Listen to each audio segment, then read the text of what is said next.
Okay, our final act today. Let me tell you a story about a volleyball team. Okay? There was this volleyball team one time that plays a double round robin in Colonial Athletic Association play.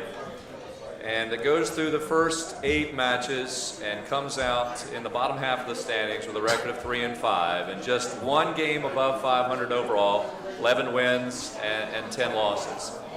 Got a player that's a reigning CA Player of the Year, got some really good talent there, got a good coaching staff, but a little bit of concern. But they have a mid-season turnaround like I've never seen in college sports, quite frankly. And roll on, they win their last 8 matches, which mean they beat everybody that they lost to the first time around. They end up going into the final day of the regular season with a 1-match lead over the rest of the league, needing 2 teams to lose. They did so, Northeastern and the College of Charleston. So the Dukes of James Madison emerge as the #1 seed in the CAA and end up going to Wilmington. This year it was predetermined that Wilmington was going to be the site. Now by winning that conference title during the regular season, that means the Dukes will host the tournament next year, and they go down to Wilmington and they sweep through Towson and they sweep through one of the other hotter teams in the league, quite frankly, in Delaware. All said and done, they win 10 in a row and they claim the CAA title for the first time since 2000.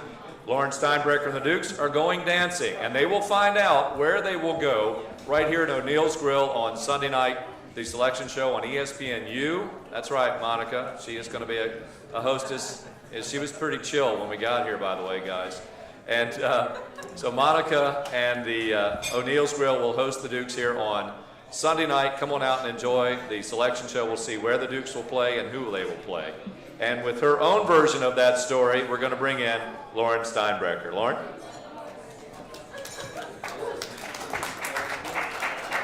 Hi, thank you so much for the opportunity to come talk today. So proud of our team. I think that we get to coach the best group of young women in town. They've worked so hard for this, and they're such a pleasure to be around. So it's definitely a fun year. And also I want to give huge kudos out to our support staff. I think we have Taylor here somewhere, our SID right there. I think we've had the best support staff that we have had since I've been here across the board. Administration has been awesome, so it's been a really fun year. And before we talk volleyball, I have to give another huge shout out to Coach Houston, because winning 5 out of 6 Coach of the Year, or 5 Coach of the Year honors in the last 6 years in 3 different conferences is pure excellence. I've never heard of it, and it's a pleasure to get to coach at the same university as him. All right.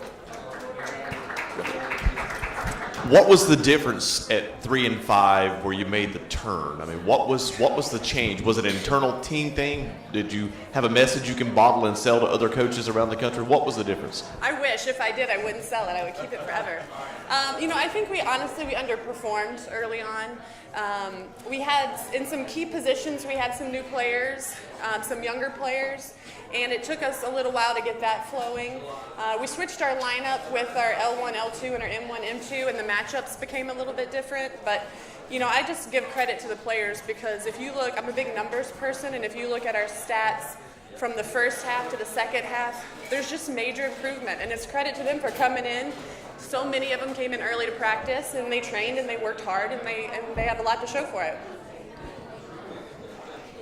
What difference did you see in Janie over those last 8 games? Because, when I first came to talk to you for my story on her, she had just come off that 29-kill performance and losing at Delaware, and then it seemed like something just clicked, and she just said, I'm not going to let my senior year end like this. Yes. What sort of difference did you see in her over these last 10 games?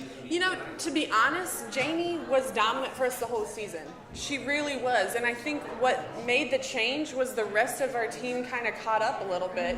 And it wasn't only the Janie Goodman show. I mean, if you look at attempts early on, she doubled, tripled everybody. Kills, she doubled, tripled everybody. And then the second half of the season, the rest of the team started to contribute more kills, and we could spread the offense around.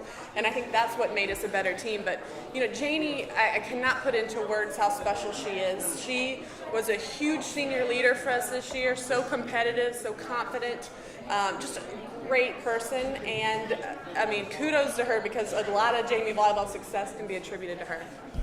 Coach, a week is a long time to go without playing a match. How do you plan to take advantage of this kind of rest before the selection Sunday? Yeah, we're really excited. A couple of girls are a little beat up, and so it's nice actually with some shin splints or some back problems just to take a couple days off, enjoy Thanksgiving, and then come back and go hard on Saturday getting ready for next weekend. A common theme with Coach Houston and Coach Rowe has been the communication of their team and how they communicate when they're in action. Mm-hmm. How vital is it to your team, and how much of an important part was that in this 10-0 run you've had? It's huge. Not only communication, but just the synergy of the team playing hard for each other, working as a unit, and trusting each other in their roles and their positions, both defensively and offensively. And, when you look at the CAA tournament last weekend, I thought there were some talented teams that did not perform well. And a lot of that, I think, is leadership and, like you said, the synergy and communication. And I think that's one thing this year's group was exceptional at. You guys didn't necessarily make it easier on yourselves throughout this entire 10-game process. What did you see from your team in terms of some of that mental toughness that allowed you guys to pull out, I think it was like at least three or four 5-setters during this streak? Yeah, absolutely. And it's one of those things, sometimes you have a team and you get down and you're like, oh boy, we're going to struggle. And then sometimes you have a team with strong leadership where you're like, that's fine, I don't even need to call a timeout because they'll be back in it in a few points. And I think that's definitely this year's team, and it's just 100% leadership. We had our captain, Haley Brooks, who was awesome, but our senior class was exceptional when it came to consistency and competitiveness and confidence and all those things that champions have. That second set against Delaware on Sunday was probably, for lack of a better word, intense. And then Janie comes up with 3 straight kills and a block. Yes. Those kind of performances that this team has had during the season and then during the CAA championships, how does that prepare you guys for the NCAA tournament, where is it safe to assume anything can happen? Yeah, 100%. In the NCAA tournament, we're going to face some really strong teams. There's a lot of CAA programs where they have deficiencies where you can kind of take advantage of defensively and offensively. And when we hit the NCAA tournament, we're going to have to play the whole game. And I think being down like that and being forced to execute and being forced to score the points to win the set prepares us for when we have to play really strong teams that we have to play like that for the entire match. You won the right to host the conference tournament next year. Yeah. How much motivation will that be for your team next year? Do you hope it'll be for your team to make sure you're there and you're playing on your home floor in front of your home crowd in a conference tournament atmosphere? It's huge. I think I've already planned out our first team meeting speech in January, and it's because we were at UNC Wilmington and their team was, being the ball girls and tearing down the equipment, and how miserable. And our team saw that, and I know we don't have to give a speech because we will be working hard so we're not in that boat next year. Coach, if you can talk a little bit about, you ran most of the year a 2-set offense, 2 setters. Uh-huh. How challenging that can be to have just 1 or 2 setters in an offensive attack? How challenging? Yeah, what the challenges are for you to either go with 1 versus 2. What do they present? Gotcha. Well, when you have 2 setters, it's nice because then you have 3 hitters attacking at all times, so it's harder to defend. But you lose a lot of consistency if you can keep 1 setter in the whole time running the show, especially if she is a really strong setter.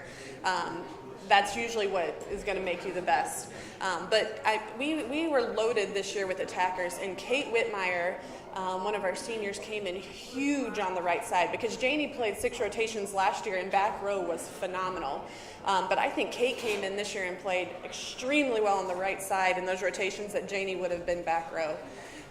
But honestly, in the setter position, we brought in a transfer and we had a freshman, and so both of those guys we really wanted to train, and I don't think and then we had an injury too with our freshmen, and so it worked out well that they both got playing time and neither of them had to carry the whole load.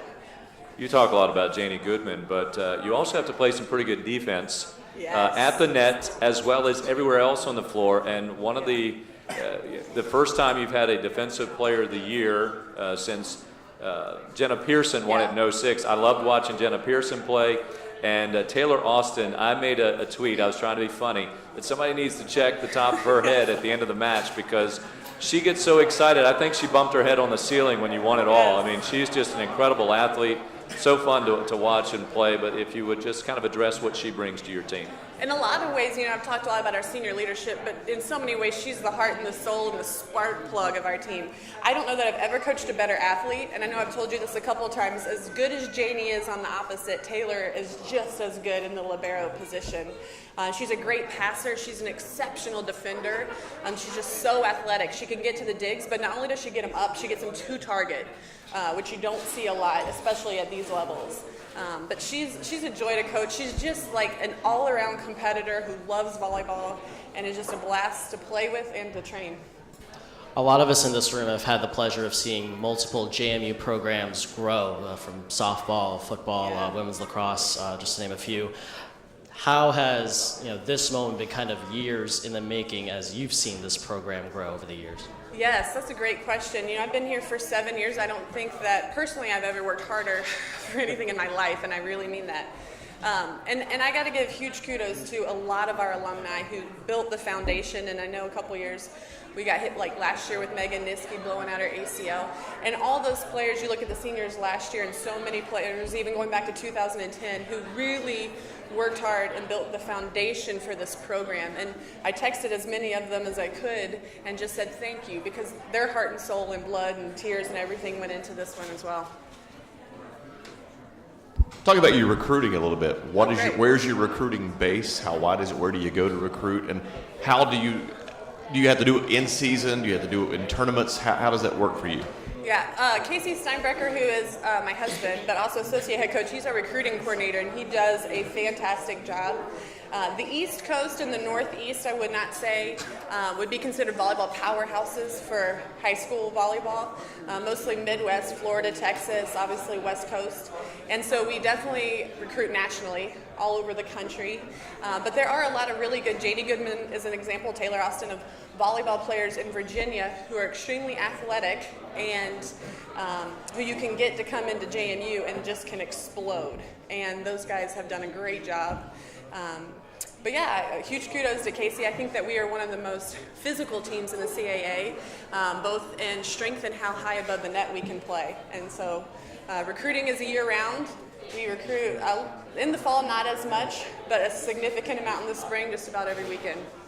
Coach, I've always thought that volleyball was one of the hidden gems at James Madison for local fans to come out and watch. Yes. Because I don't know that the perception is really how powerful and how graceful and how fast-paced volleyball is. So if you got a lot of folks here that are at O'Neill's Grill that may have never been to a JMU volleyball match, how would you describe it? A lot of fun. There's a lot of energy and excitement. And one of the best things I think about volleyball compared to other sports is it's an hour and a half, 2 hours max. It's free, it's high energy, it's easy to tell the score and who's scoring. Sometimes I go to soccer and I don't know as much about the game and I'm like, who's winning, what's going on? But volleyball, it's like, okay, every 15, 20 seconds there's a point on the board. So it's so much fun. I encourage everyone to come at least once. I think you'll get hooked. Yeah, I definitely echo that. If you haven't been to a JMU volleyball match in Godwin Hall, where it gets loud, rowdy, and rowdy, it can certainly be a great time. Any other questions from members of the media or spectators here? All right.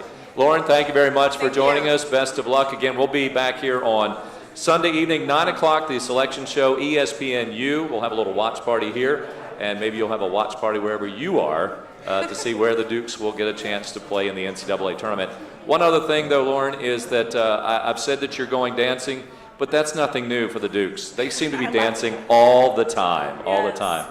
Some of them are good and some of them are not, but they have fun. Indeed they do. Thanks again. Best of luck. Thank you. And thank you for coming out to O'Neill's Grill.